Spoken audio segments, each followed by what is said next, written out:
I was excited. I couldn't wait to go to high school. I was ready to take on my future. But that was before busing. Then I was angry. I was afraid. I was confused. I began to question what my life would be like. I realized that I was a guinea pig in a big social experiment. I was a victim of desegregation.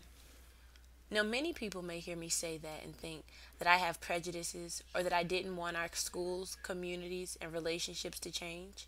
But the reality was, I was traumatized.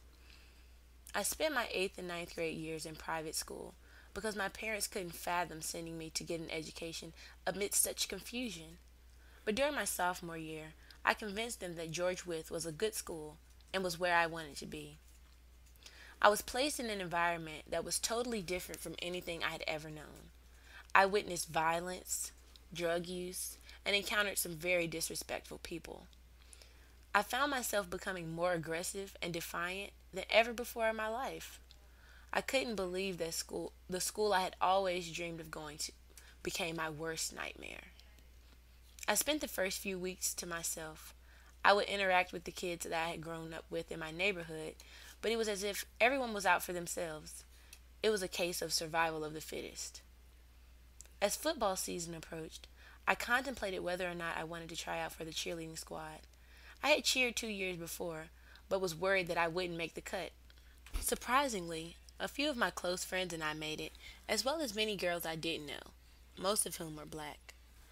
I questioned whether or not we would get along and what it would be like to have an integrated squad in a city where few schools were integrated. But I was determined to make my high school experience a success. So I took a chance and actually became friends with people who looked nothing like me. The black girls on the squad would often joke with us and say, "No, girl, that's not how you do it. You gotta give it some soul."